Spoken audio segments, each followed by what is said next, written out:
Hello good jobbers, welcome once again to my channel. This is Sir Job and welcome to Sir Job TV. Para sa lahat po ng mga new explorers tsaka newly discovered pa lang po sa akin channel, please don't forget to subscribe and click notification bell for you to be updated with my future videos. So para sa araw na ito, ipagpapatuloy natin ang discussion sa Practical Research 1 which is the Qualitative Research. So specifically, ang ating topic sa umagang ito ay tungkol sa preliminary pages of the thesis. Welcome to my video number 188.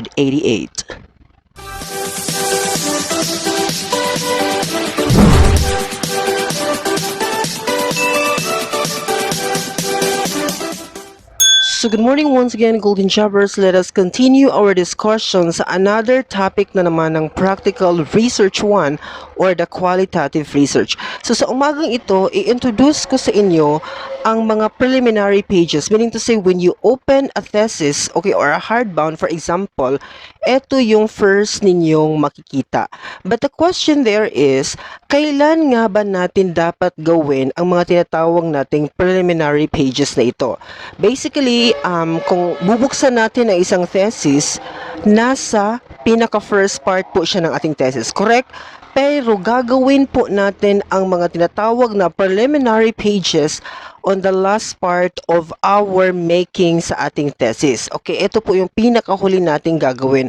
So for this particular morning, let us recognize some of these preliminary pages na kung saan very important ito sa mga estudyante na hindi pa po nagtithesis because you will be exposed sa mga parts na ito and you will be ready kung paano ito gawin and why we should have to prepare this one alongside with the creation of our thesis writing.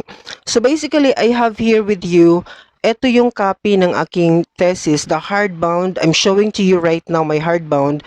Ito po yung thesis ko sa MSU na kung saan gagamitin natin as an example with the parts na pag-uusapan natin sa umagang ito. But before kong i-discuss sa inyo ang parts ng tinatawag nating preliminary pages, let us recognize first the idea of mechanical requirement instructions, because in research, very important na we are guided with this particular mechanical requirement instructions. So all researches must follow certain basic style and format guidelines and also adhere to basic standards of clear, correct English and careful presentation. So meron tayong pinaka-importanteng mga phrases na na-mention sa aking binasa kanina. Basically, the first thing is we have to use certain basic style and format guidelines.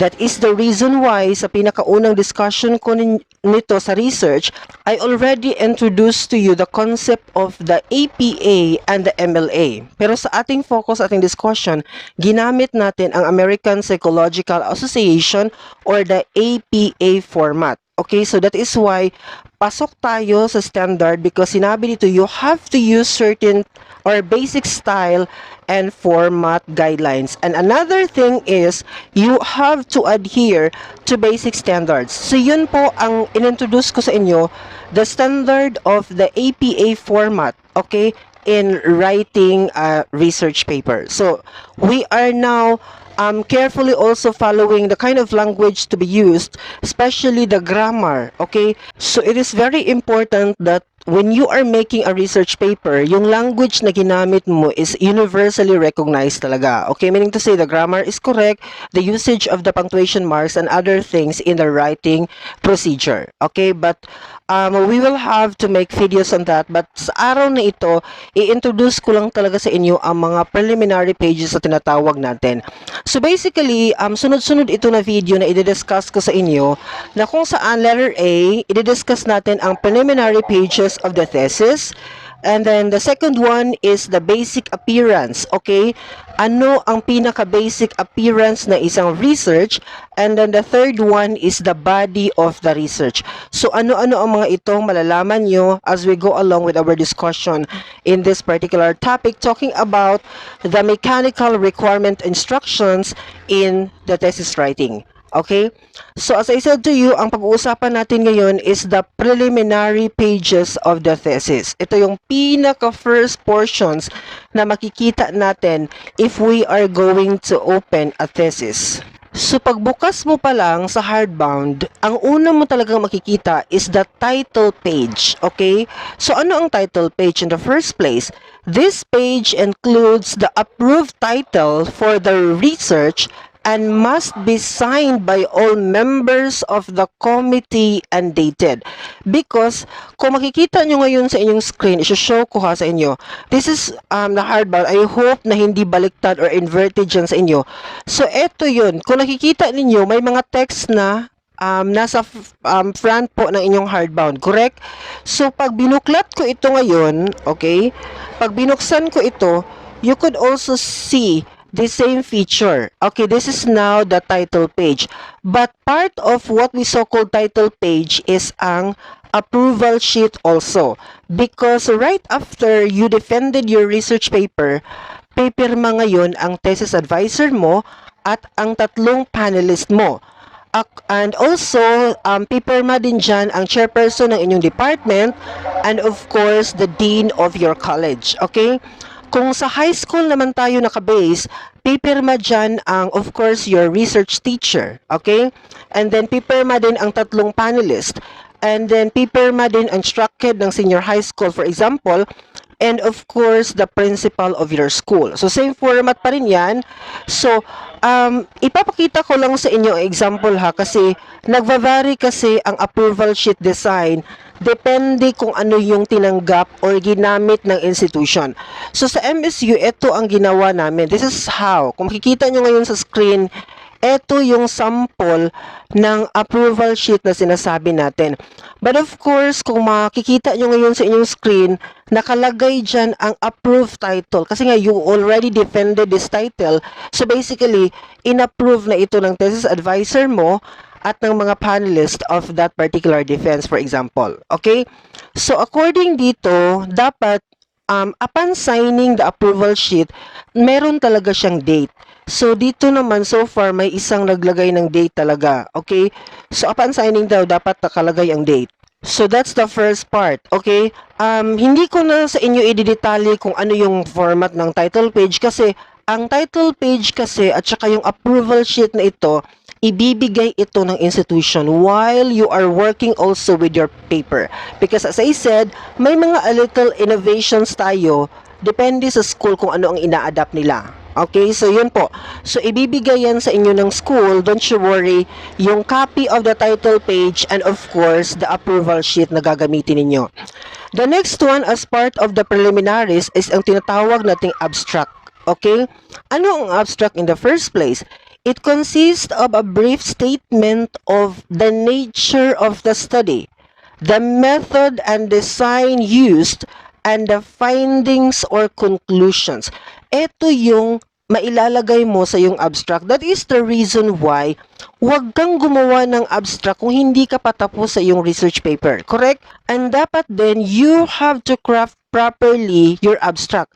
Kasi kung napapansin ninyo, mga international na mga presentations or application, ang talagang hinihingi nila sa inyo is the abstract. Kasi ito yung pinaka-concise, okay, na overview of your research paper. So, ano yung pinakalaman niya?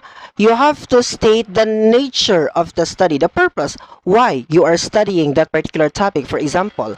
So, pag pinag-usapan natin ang method and design na ginamit mo sa iyong research, it could be descriptive, correlational, experimental, phenomenological, whatever it is. Okay? You have to state that one sa iyong abstract para maintindihan ng reader kung ano nga ba ang point ng research na ito. So, aside from that, you also state the findings or the conclusion of your research. Kailangan nakapackage ito sa iyong abstract. Okay? So, yan. And aside from that, it may not exceed 2 pages and must be single-spaced. Ito ang characteristic ng isang abstract. Kailangan hindi siya mag-exceed ng 2 pages. Okay? Pero usually 1 page lang talaga ang abstract at saka naka-single space. Kasi ang usual ko talagang na-observe sa research is 2 to 3 paragraphs lamang ito. No? And then naka-single space siya. Unlike with the other parts of the research na naka-double space tayo. Okay? Pero dito sa abstract, naka-single space po ang inyong presentation. Okay, so hindi din siya mag-i-exceed ng 2 pages. Aside from that, in the abstract, the title of the thesis or project and author's name must match exactly with the title and author's name as it appears on the title page. So basically, ipapakita ko sa inyo ngayon ang sample, but hindi ito naka-follow sa kung ano yung standard na binasa natin kanina. Because basically, we are telling to you na kailangan si abstract ay naka-single space. Pero dito sa aking example, hindi siya naka-single space. Pero ipapakita ko sa inyo for the purpose na ma-show yung pangatlo nating definition sa abstract. Okay? So, sa itaas niyan, before you have to state your abstract, kailangan nakasulat dyan ang title ng iyong research, ang pangalan mo mismo, and some of the researchers, sinusulat nila ang name of the advisor, okay, ng kanilang thesis. So, same format, ibibigay pa rin ito ng inyong institution. Okay? Dito sa aking case naman, nakalagay dito ang aking name, of course, because I am the author of this research, and the title of my study, and then right after that one, saan ako nag-aral. Mineral State University, Marawi City, March 2015. Ito yung composition sa ibabaw. Then right after that one, isulat mo ang pangalan ng advisor ng research mo, tsaka mo lang simulan ang pagsusulat ng abstract. Ganon siya. But again, I would like to remind, naka-single space ito and should not exceed with 2 pages. But usually, 1 page lang talaga ang coverage ng isang abstract. So, yun siya. So, I already mentioned to you kung ano ang kailangan nating gawin upon making the abstract. So, I hope meron na kayong idea kung paano ninyo i-craft ang inyong abstract right now. So, ang next nating pag-uusapan is the acknowledgement. This is the funny thing in research kasi usually, when I ask some students, lagi lang sila sabi, "Sir, tapos na po ako sa acknowledgement." Minsan tumatawa ako dito because the acknowledgement should be done right after tapos mo na lahat, okay? Or 99% of your research is natapos mo na. Tsaka mo lang i-craft si acknowledgement. Kasi ito po yung this page should acknowledge and or thank individuals for their assistance and may cite reasons for the study. Okay?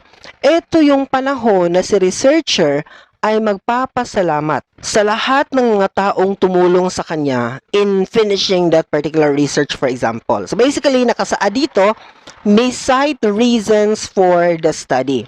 Sino sila? Sino ang mga grupong ito? Institutions? Sino ang mga nilapitan mo in order for you to gather the data? For example, papaano mo na-achieve? You can actually tell that story sa iyong acknowledgement. Because basically, ang acknowledgement po, unlike with the abstract na talagang meron tayong limitation. Kailangan hindi ka mag-exceed ng 2 pages.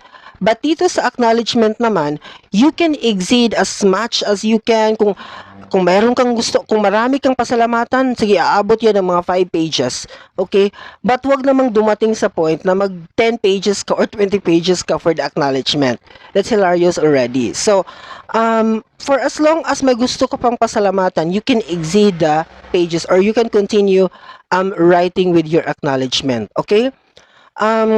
Usually, ang ginagamit talaga natin is Times New Roman. Madidiscuss ko yan tomorrow sa discussion natin sa appearance of the research.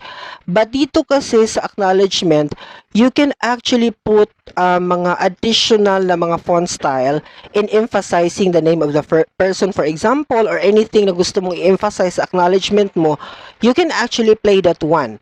Okay? Kasi ang acknowledgement po is a freestyle writing po ito. Okay, we don't need to check the grammar, we don't need to check the language, the dialect that you are using here, because at the end of the day, the goal is nagpapasalamat ka lang naman talaga. But again and again, I would like to remind everybody who are doing a research right now, you craft your acknowledgement at the end of your writing journey or thesis writing journey. Okay? Huwag po natin itong gawin ng pinakauna before we could be able to gather. Kasi baka ang ginagawa ng iba dyan, meron na kayong acknowledgement but you did not yet gather the data. So that's hilarious to be considered.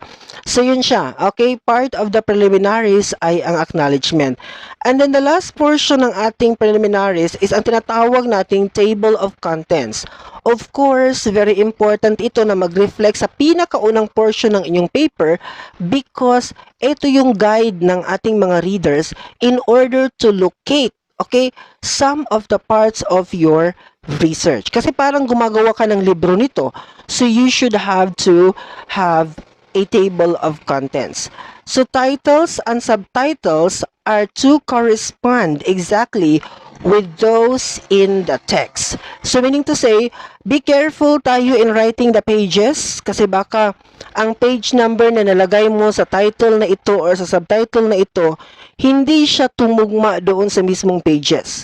Okay, kasi baka sa kaka-edit mo, nabago yung mga pages niya. So, kailangan talaga, before you print out everything, i-check mo talaga siya one by one. Kami, as far as my experience is concerned, I would like to share na nagpe-print out talaga kami ng isang hard copy and then inire-reflect namin sa aming online copy, sa soft copy namin sa laptop para hindi talaga mabago yung paging natin. Okay, kasi there's a big problem kung hindi nagtugma ang mga pages mo sa iyong table of contents to the text. Kaya nire-remind tayo dito na kailangan kung ano yung nag-reflect na title or subtitle doon sa table of contents should also be found sa yung text talaga or the body of your research. So again, ang format na ito ay ibibigay pa rin ng inyong institution. But for the sake of showing you as an example, this is the kind of table of contents na meron ako sa aking research. Yan. Makikita nyo ngayon sa inyong screen. Eto po. So may mga title tayo, naka-label dyan na may title tayo at saka meron din siyang subtitle. Kung makikita nyo ngayon sa inyong screen. Sample, babasahin ko. For example, in the chapter 1, kasi ito yung design namin, chapter 1, nakalagay talaga, introduction. That is the title of the chapter 1. Then part of the chapter 1 is meron tayong A to G. Okay, which is nandyan yung statement of the problem, objectives of the study, scope and limitations, and so on. So, ito yung mga tinatawag nating mga preliminary pages. Okay, yung minention ko sa inyo kanina, which is the title page, the abstract, the acknowledgement, and the table of contents. Ito yung mga pinakaunang makikita once a reader would like to read your paper. Okay? But as I said, although preliminaries lang ito, kailangan natin siyang i-craft properly. Kasi this will hook the readers also to read further with the writings, okay? But basically, ang pinaka-importante dyan is the introduction part talaga, which is ituturo ko sa inyo sa ating mga next videos kung paano natin i-craft properly ang ating introduction sa research. So, yun po muna for this particular day because ang goal ko sa inyo for today is ma-introduce lamang sa inyo kung ano yung mga tinatawag nating mga preliminary pages. In order for you to be ready, pag magkaroon na kayo ng thesis writing, for example, or even high school kayo ngayon and you are going to take practical research ng mga subjects, at least you have your idea already kung ano yung mga tinatawag nating mga preliminary pages. So that will be all for this morning. I hope you learned something from this video and I hope that you will share this video to your friends and to anybody else that you think kailangan ng video na ito. Asahan niyo po that Sir Jeff TV will continue to discuss more meaningful discussions, especially in the world of social sciences. Thank you once again for watching. Bye-bye!